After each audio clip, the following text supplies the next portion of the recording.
pessoal, Sensei Marcos, Sensei de Morgante Jiu-Jitsu. Estou aqui hoje para apresentar o seminário para vocês de Morgante Jiu-Jitsu e suas transições nas lutas. E o outro tema, qual a preparação física ideal para estar apto aos combates? É um dos quesitos, né?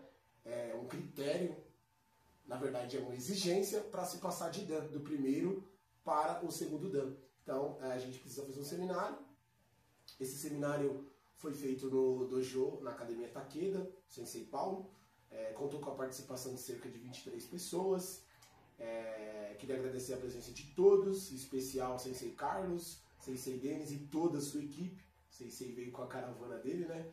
E aos alunos da Academia Takeda, né, do Sensei Paulo, pelo carinho, né, pela compreensão e por ter ajudado nesses resultados aí, tá ok? Vamos lá? O seminário, ele contou, eu vou passar aqui para vocês alguns slides que ocorreram no seminário e eu vou tentar fazer um jogo rápido com eles e já trazer os resultados, né, do questionário que foi preenchido e das minhas observações. Bom, o seminário houve a apresentação da transição nas lutas de Morgante Jiu-Jitsu, a preparação física ideal para os combates, a junção de técnicas de lutas e preparação física, Tori, Uke, no Kaeshi Waza. Tori é quem aplica o golpe, Ukes são quem recebe. Quase todos do seminário sabiam disso, mas foi importante ilustrar que ao momento de você ser Tori, ou seja, você está aplicando o golpe, você pode virar um Uke, você pode estar tomando um contragolpe. Essa é a transição e uma das que mais pega. A minha produção aí está atenta aos vídeos. Produção, ei, Vitor, tá atento aí? Tá gravando? Então vamos lá, vamos continuar. Movimentação, qual a movimentação para aproximação do adversário? Qual a movimentação ideal? Né? Será que você está apto a chegar próximo ao seu adversário? Se você chega, caso não conseguisse, você passa a conseguir se aproximar do seu adversário, qual que é a preparação física? Você vai conseguir suportar, não só chegar, né? E aí, para a gente chegar nesse tema, a gente começa a falar do princípio da especificidade, né? Dentro do princípio da especificidade, é treinar de acordo com a via energética de sua prática esportiva, né? Então, um exemplo, né? Na via anaeróbica, que é a musculação. O tempo de duração na musculação ali é em torno de 10 a 20 segundos para você executar o exercício, né? Para você fazer o exercício, não mais que isso. Já na via aeróbica, que é corrida, futebol, natação de travessia, a via energética é a respiração. Então o seu condicionamento físico tem que estar apto, né? A sua parte cardiopulmonar e o seu diafragma, né? Que é o músculo que movimenta o pulmão, tem que estar apto ali nos treinos para você conseguir alcançar essa via energética aeróbica, né? E a luta, né? A luta é a via energética anaeróbica lática, que é aquela que tem duração de 1 a 3 minutos. Já sentiu? Você já sentiu que no combate, ali, no momento que você está treinando ou mesmo no campeonato, que você tem até técnica para desenvolver com o seu adversário, mas você não tem mais gás? Talvez, se você chegou nessa condição, é porque você não está treinando adequadamente. E isso foi o que a gente abordou no dia. Então, a nossa via energética é a anaeróbica lática, né? Ela se mantém de 1 a 3 minutos e a preparação para ela, como que a gente faz? Dentro ainda desse princípio da especificidade, exemplos claros aí, que é um exemplo padrão macro, né? Um exemplo macro, que é a grande maioria, são em aulas de 1 hora de preparação do atleta, né? Interessante, além do trabalho inicial comum, que é aquele aquecimento, deveríamos também, ali, dividindo uma aula de 1 hora, trazer ali de 15 a 20 minutos para essa preparação, que eu ainda acho que é pouco 15 minutos, né? Que seria o quê? Trabalho de explosão, velocidade, técnicas de luta misturado com a explosão e com a velocidade, e mais os exercícios, né, físicos propriamente dito, né? Aí a gente traz os tipos de exercício para essa aula de 1 hora e dentro do tempo ali que o sensei vai ministrar. O que traz para o princípio da especificidade para o combate, né, que é a anaeróbica lática, seria polichinelos, agachamentos, flexões de cotovelo, abdominais, trabalhos de pliometria, né, e dentre outros trabalhos de força, né. Então, se você faz na prescrição adequada, né, dentro desse tempo, a gente consegue trazer para o aluno, e o aluno consegue ter essa leitura de replicar essas técnicas, né. Aí dentro desses exemplos eu trouxe algumas figurinhas do princípio do treinamento, né? O princípio da especificidade. Olha para o maratonista, aquele cara que corre 42 km, 190 metros. Olha para o corredor de fundo, né? Que é o velocista. Tiros de 100 metros e 200 metros e 400 metros. Olha o corpo desse atleta. Olha para o corpo do ciclista, para o lutador de sumô ou para o remista, né? São corpos diferentes, porque o princípio da especificidade, o princípio do treino para eles é diferente. Então, se a gente colocar um corredor um corredor de maratona para correr com um velocista dentro da regra do velocista, o corredor de maratona vai perder. E assim, se a gente for trocando as outras modalidades também. Aí eu pergunto para vocês, então por que você, lutador, que agora sabe que o seu princípio da especificidade, o seu tempo, a sua via energética é anaeróbica lática, os seus treinos têm que ser voltados para 1 a 3 minutos, por que você está correndo 20 minutos todo dia? Não vai te angariar, se você estiver fazendo só isso, né? E aí eu trago, né, dos tipos de treinos, dos tipos de exercícios, né, como se prescrever, né? Se a gente pensar em uma aula aí de 1 hora, e a gente tem atletas, alunos, iniciantes, intermediários e avançado, aqui está a colinha, gente. Aqui está o que é para ser prescrito para os atletas de luta, para a gente chegar a trazer para o aluno um conforto no combate, para ele se manter íntegro. Ou seja, um aluno iniciante, uma prescrição ideal para ele de repetições é de 15 a 20 repetições, de 2 a 3 séries desse exercício. O avançado ele muda um pouco, ele vai de 20 a 40 repetições, podendo chegar até a 50 repetições, né? Com séries de 3 a 15, de 3 a 5 séries. Como assim, Sensei Marcos? Um exemplo, você tem ali uma aula de 1 hora, você tem alunos iniciantes e intermediários. Então nós vamos fazer, vamos lá, iniciantes, alunos até a faixa amarela, né? Até a faixa laranja, dependendo do nível do aluno. Nós vamos passar por esse circuito ou todo mundo fazendo junto naquele mutirão. 15 séries, 15 repetições com 3 séries. Pessoal aí vermelho em diante vai fazer 30 repetições, vai fazer 5 séries, beleza? Vamos lá, prepara a polichinela. Até a prescrição para as orientações para cada um. É claro, você sempre vai estar explorando um pouco da máxima dos menos graduados, de quem está menos preparado. E às vezes aquele faixa verde roxa, que é graduado, ele é graduado na condição de graduado, mas o condicionamento físico dele está de iniciante, porque ele não treina, ele falta muito, ele está muito ausente, ele ficou muito tempo parado, e o sensei tem que saber fazer essa leitura para ele. Dentro dessas prescrições aqui ditas, né, a gente não pode esquecer do trabalho de força, né? Trabalho de força, que a prescrição para ele ideal é de 6 a 8 repetições, de 4 a 5 séries. Dá para fazer isso no tatame também, né, com medicine ball, com pliometrias diversas, com o peso do próprio atleta, né, ou com a ajuda, né, na corridinha ali com o canguru, né, com o parceiro nas costas, ou a flexão com o parceiro dando carga, ou abdominal com o empuxe de faixa ou empuxe de kimono. São os trabalhos de força ali que dá para fazer dentro do tatame, dentro desses tempos aí. E a condição aeróbica? O ideal, o nadador ele aprende a nadar nadando. E para o atleta de luta, ele vai aprender a lutar lutando. Então nada mais ajustável ao arrojo ideal para o atleta de luta é que esse condicionamento aeróbico dele seja conquistado lutando. Entende? Então, diante de todas as técnicas, diante de todos os trabalhos de fortalecimento, o ideal da parte aeróbica do atleta é que ele aprenda a respirar na luta. Ok? Agora é a pinçada, né, do seminário, né? A transição no Morgante Jiu-Jitsu, né? Houve muitos apontamentos aí dos mais graduados aí do que eu ia passar, como que seria isso.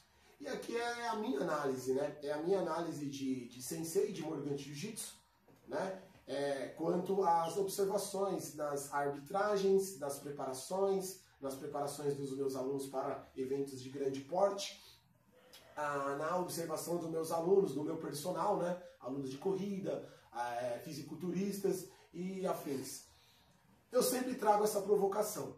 Qual o golpe, qual a técnica mais utilizada no Morgante Jiu-Jitsu? O pessoal quer falar de desequilibrante, falar de chaves de braço, chaves de perna, e a gente acaba esquecendo um pouco do traumatizante, do comitê, do soco, chute e defesa. E aí o pessoal traz o Chudanzuki. Aí eu sempre questiono, né? Você está aplicando o Chudanzuki, soco no peito, para traumatizar ou para marcar distância para aplicar um outro golpe? E aí a galera reflete. E dentro dessa minha leitura, eu entendo que o golpe mais aplicado no Morgan Jiu-Jitsu é o chute na coxa. Ali, trazendo essas observações, né, esse preâmbulo, os seminaristas ali entenderam que seria isso também. E aí o que eu fiz? Eu deixei lá no seminário eles chutar a coxa, pegou o parceiro e ficou chutando a coxa à vontade, e depois eu trouxe a essência do que é um chute na coxa. Porque nós chutamos, a grande maioria chuta na coxa quando o atleta, o quem vai receber o golpe, está esperando. Ou seja, ele está com o pé fixado no chão, a musculatura está rígida para receber esse chute. Por que não a gente chutar esse guedangueiro, esse chute na coxa, no momento que a perna está flácida? Quando o adversário vai nos atacar ou quando ele está voltando do ataque. Ou quando o chute na coxa dele, quando a perna que você vai chutar está flácida. Porque as terminações nervosas ali vão ser diferentes. Quando você aplicar o traumatizante, quando você chutar na coxa dele, você vai aprofundar o impacto de tal forma que a musculatura vai chegar a pegar no tendão próximo do osso e as terminações nervosas ali são mais potentes, né? Então a dor vai ser maior, ok? E a gente fez isso na prática lá e foi por unanimidade que a dor é diferente, né? Foi bem bacana isso. É uma transição já, eu já começo a trabalhar nesse confronto aí de ideias da transição. Eu não preciso fazer o soco, chute, defesa, desequilibrante, chão para eu acabar com o meu adversário. Eu posso acabar com ele com um chute na coxa, ok? Dentro disso, dentro dessa provocação, é uma provocação com a leitura minha, eu trago as transições no Morgan Jiu-Jitsu. Eu preciso fazer as 3 fases de luta do Morgan Jiu-Jitsu para eu finalizar a luta? Não. A depender do combate, o adversário aplica um soco na altura do rosto, um Tetsui. Eu abafo esse soco com a defesa de JWQ e aplico um Degarame. Então seria o Tetsui e o Degarame, né? Apliquei, acabei a luta. Eu não precisei desequilibrar e não precisei ir para o chão. Finalizei com um golpe de sexto kill, né? Golpes de chão aplicado em pé. Tá ok? Dentro disso ainda, eu trouxe o Chudanzuki e o Shiro Degarame. Chudanzuki, soco no peito, ou um Gyaku Chudanzuki. Gyakuzuki. E aí, dentro daquela transição que você está no comitê, no soco e chute ali, você pegar o tempo do adversário, segurar pela manga, pelo sodê e aplicar um Degarame para as costas do adversário, um Shiro Degarame. Você pode finalizar a luta ali sem transicionar, sem a parte do desequilibrante, ok? Outra transição seria o Shiro Geri. Você está lutando com o adversário, é aquele adversário que chuta muito, sobe muito o pé. Quando você pegar o tempo dele, você entra o Shiro Kakatugeri, que você abaixa a sinueta e em giro bate com o seu calcanhar na parte posterior do adversário e derruba ele. Pensando em uma máxima de campeonato, você ganhou um ponto. Pensando na vida real, do que é a arte marcial em si, você derrubou o adversário ali, você está apto ou para enfrentar o próximo adversário, em um combate real, ou sair correndo, né? Ok? Eu estou sendo rápido para o vídeo ser bem rico e produtivo para não ser cansativo. Beleza, gente? Dentro dessas máximas eu trouxe também o Tawaragaeshi. Tawaragaeshi, um golpe da faixa azul para verde, ele é um contragolpe, né? Ele seria um Kaishi Waza. Então o adversário entra no Morotegari, ele abraça suas pernas, de envolto, de te empurrar com o ombro. Quando você está encostando no chão, você se envolve abraçando o tronco dele e joga ele para trás. Você entra um desequilibrante em contragolpe e aí cai por cima do adversário. Ok? Falamos dele, falamos de cair meio que de lado, aplicando uma chave de braço, um Jujigatame, falando que já caindo por cima, aplicando estrangulamento. E a gente fez isso na prática, no seminário. Fizemos o Ashibara Jujigatame, é um golpe do novo kill, da marrom para preto. Ou seja, pode ser com Ashibara e pode ser com outros golpes, Koshiguruma, Gosho, Sotogara, Sotoguruma, do qual quem está aplicando o golpe, o Tori, ele está aplicando o golpe, ele é o Tori, ele está te desequilibrando. Mas se ele não tem uma potência ali na transição, ele vai deixar o braço e você, sendo o quê, você finaliza ele. Você passa a ser o Tori. Isso a gente falou também, foi bem bacana. E assim também com o Koshitaoshi. Koshitaoshi é um golpe da vermelha para azul, do qual você está recebendo o chute, você abafa o chute do adversário, acaba desequilibrando, e aí você pode aplicar um Kakato Hishiga, chave de calcanhar. Ao passo que, igual a Barra Jiu-Jitsu. Se eu abafei o chute, desequilibrei e não estou dando condição para transicionar para o próximo golpe, eu posso tomar uma chave de braço aqui, um Jiu-Jitsu. Ok? Então a gente fez essa máxima do Koshiki Taoshi. Você pode ser tori o tempo todo e você pode do tori virar o quê? Você pode tomar um golpe. Passamos o Tobi Jiu-Jitsu, né? Um golpe aí potentíssimo, né? Que é uma das transições máximas do Morgan Jiu-Jitsu. Então você tá no soco chute, deixou o braço ali pesado no Chudanzuki, não socou rápido, não voltou rápido, o adversário pega tempo para te aplicar um Tobi Jiu-Jitsu. Mas fizemos o Tobi Jiu-Jitsu e Kami Hasami. Adoro ensinar isso para meus alunos quando eles chegam na verde. Que é o quê? Ao invés de você aplicar um Tobi Jiu-Jitsu tradicional, que você entra com a tíbia direita na axila do adversário, você dá uma tesoura, um Kami Hasami. Então você entra a tesoura no tronco do adversário já aplicando o Jiu-Jitsu. Poucos fizeram, né? Os mais graduados que conseguiram devido à complexidade do golpe. O que faltou nesse seminário eu passar para os seminaristas foi o shimesu no koshis. Koshis são técnicas desequilibrantes aplicadas com o auxílio do quadril, koshi waza. Shimesu são os estrangulamentos. O que acontece? Essa faltou no seminário, não deu tempo, ficou muito longo o seminário. O que acontece é que o adversário, o tori, ele entra o golpe de koshi, ele meio que fica de costas, e se não há velocidade, se não há explosão, se não há o princípio da especificidade do seu treino de aproximação muito vigorosa no adversário, e se você está sem técnica com isso, você ficou de costas para o seu adversário e ele vai te estrangular. Ou seja, você foi aplicar um koshi e acabou sendo finalizado pelo shimei waza. Hadaka Jime, Kuzuri Hadaka Jime, Okuri Jime, Kata Hajime e por aí vai. Até um Jigoku Jime ali. Ok? Dentro do seminário ali, ficou-se que o termo de responsabilidade, eles assinaram no começo, os 23 participantes, e depois eu trago de novo esse termo de responsabilidade para eles responder as questões. Das questões dos 23 participantes ativos no seminário, foi que quantas vezes essas perguntas foram um balizador para eu chegar no resultado compilado, tá ok? Quantas vezes você treina na semana? Você treina Morgan Jiu-Jitsu. E 55% dos entrevistados, dos participantes, falaram que treina 3 vezes na semana. Bastante coisa, né? E 20% dos participantes trouxeram, o azulzinho aí, né? Dá para vocês verem o azulzinho. Opa! 20% trouxeram que treina mais de 3 vezes na semana, né? Um número considerável, é um ritmo. Treinar os 55% aí, que é o de amarelo, que treina 3 vezes por semana, já é um número muito considerável. É muito alto. E os 20% aí que trouxeram que treina mais de 3 vezes, aí é absurdo, né? É muito alto. Outra pergunta que eu trouxe é se faz outra atividade física, como musculação, corrida, futebol, dentre outras, né? E olha que legal, né?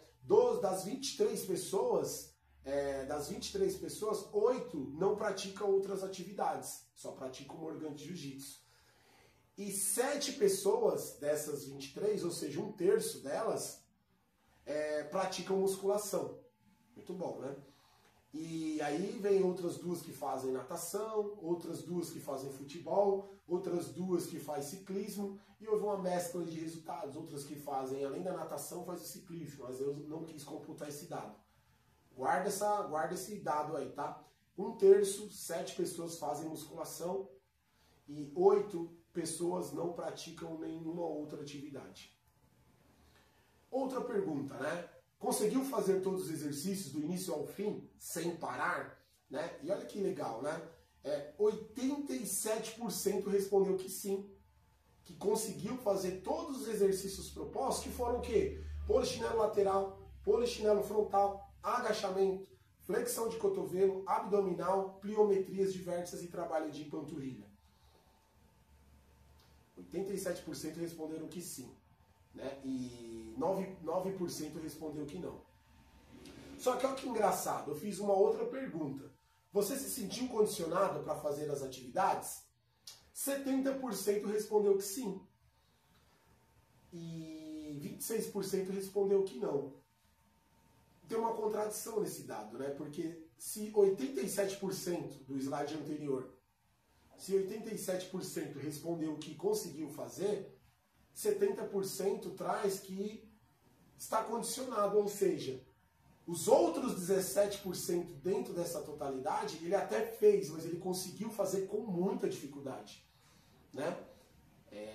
É um dado a se pensar dentro do que a gente está prescrevendo para os nossos alunos e dentro dos alunos o que vocês estão fazendo, né?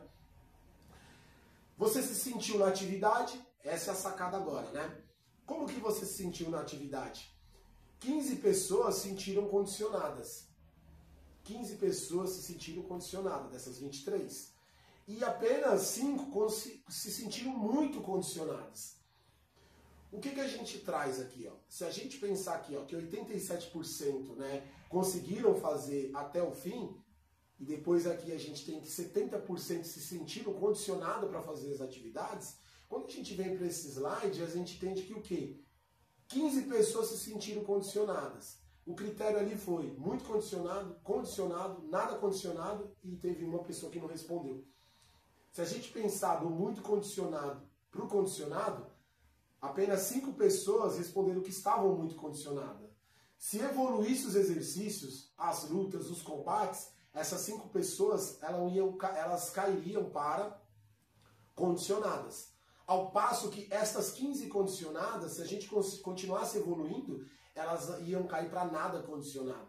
Ou seja, se você pensar no combate, se você pensar no campeonato, você tiver na sua categoria muitas lutas, você vai decaindo de muito condicionado, ou seja, você está aqui apto, você fez uma luta, como que foi sua preparação? Você não vai estar do mesmo jeito para a próxima luta. Então você vai caindo de muito condicionado para condicionado, depois você vai sentir nada condicionado. E às vezes você tem até muita técnica para os combates, mas não tem condicionamento físico devido ao princípio da especificidade que eu falei anteriormente. Ok? Perguntei também, qual exercício físico sentiu mais desconforto? E aqui foi terrível, né? Na hora da compilação de dados, eu e meu faixa preta aqui em casa, a gente riu bastante, né? De 23 pessoas, 14 pessoas sentiram dificuldade na flexão de braço. Isso é um dado importantíssimo, né? O que nós, senseis, o que nós, instrutores, o que você, aluno, na leitura dos seus treinos, o que nós estamos fazendo para melhorar esse dado, né? Será que a gente só está fazendo muito agachamento devido à quantidade de chutes na coxa que a gente recebe no meu jiu-jitsu? Não sei. Será que você está fazendo muito trabalho de alongamento? Será que você está fazendo muito outros trabalhos e deixando de lado o trabalho de força de membros superiores? Né? É um dado a se pensar, né? E panturrilha foi muito pouco, apenas uma pessoa pontuou panturrilha, né? Talvez devido aos saltos ali pliométricos ali, as polichinelos, polissapatos, talvez a pessoa tenha sentido panturrilha, mas foi muito pouco o exercício de panturrilha. 3 pessoas sentiram abdominais. Abdominais foi muito pouco, tá? Que foi passado. Mesmo assim, 3 pessoas sentiram desconforto, né? Na parte abdominal. Mais de 23 pessoas, 14 se sentiram desconforto na flexão. É um número aí para nós, professores, pensarmos aí nas nossas prescrições.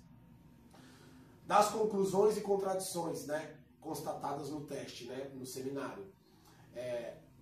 A parte prática, na vertente de exercício físico, se deram com prescrições de 40 a 50 repetições.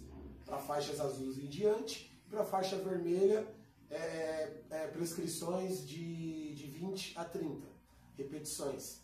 Ou para a idade, maiores de idade eu coloquei acima disso. Ok? Dos 23 participantes, 14 sentiram dificuldade em realizar a flexão de braço. Foi o que eu falei anteriormente. Demonstra que os alunos têm uma lacuna quanto às prescrições ou nós não estamos prescrevendo adequadamente essa parte de membros superiores aí, tá ok? Das perguntas, né? Conseguiu cumprir todos os exercícios físicos, né? 80% respondeu que sim. Aí a B, você se sentiu condicionado para fazer todas as atividades? 70% respondeu que sim. Aí temos que, por mais que 80% dos atletas tenham cumprido os exercícios, apenas 70% desses se sentiram condicionados. É o que eu trouxe anteriormente, né? Os atletas que cumprem essa proposta, mas em uma possível evolução de combates ou exercícios não conseguem manter. Ele sairia de muito condicionado para condicionado, de condicionado para nada condicionado, né? E desses 20 atletas, 23, apenas 20% se sentiram muito condicionados, né? Talvez vai para aquele número lá de atletas que treinam mais de 3 vezes na semana ou que fazem outras atividades, né? Conclusões e contradições ainda no tocante ao primeiro tema, né? Morgante Jiu-Jitsu e suas transições no combate, constatei muita dificuldade dos participantes em transicionar nos combates. Lembrando que os seminários, a proposta é que seja de faixa, que está no rol taxativo de critério, que seja de faixa verde em diante. Teve muitas faixas verdes, uma faixa roxa, diversos, ou 7 ou 8 faixas marrons, 2 pretas sem dan, um preto a primeiro dan e um preto a segundo dan. E eu deixei aberto para outros participantes participarem, né? E o relato que eu trago, e eu constatei também, não só os menos graduados do que é exigido. Eu vi faixas marrons com dificuldade em transicionar nos combates, né? Exemplo, finalizar o adversário sem passar pelas 3 lutas, né? Sem passar pela luta. Então, ou seja, comitê, soco, chute de defesa, randori e neuasa. Eles só conseguem desenvolver isso se passar pelas 3 fases de luta. Ou seja, para os alunos, acreditam que precisam as 3 fases de luta, né? E sem a utilização dos golpes de sexto kill, golpes de chão aplicado em pé. Bom, mais uma vez eu agradeço a todos que participaram do seminário, e caso eu consiga executar agora o meu teste, o meu exame de Dan, quero que saibam que cada um de vocês está registrado nesse novo degrau aí, caso eu consiga passar, que sem vocês eu não conseguiria chegar nesses dados. Esses dados têm um formato de provocação para os participantes e para os senseis e até mesmo aqueles que irão assistir esse vídeo, pois eu entendo que há uma lacuna considerável quanto ao que nós estamos prescrevendo. Será que eu me graduei e agora que eu passo a ser instrutor eu vou replicar aquilo que eu aprendi de tal forma a não me apropriar do assunto, pensando que não adianta só dar corrida para o meu aluno de luta, não adianta só dar trabalho de força para o meu aluno de luta. Eu tenho que entender que, do princípio, na válvula da prescrição, né, o princípio da especificidade, o cara da musculação é diferente do atleta de luta, que é diferente do atleta de corrida. Então eu tenho que prescrever na veia, eu tenho que prescrever exatamente aquele princípio que ele vai utilizar. Ou seja, anaeróbica, lática, ou seja, o meu treino prescrito precisa ser para atletas para eles durarem de 1 a 3 minutos nos combates. As prescrições estão aqui no seminário e qualquer dúvida eu estou à disposição. Muito obrigado a todos. Valeu, pessoal!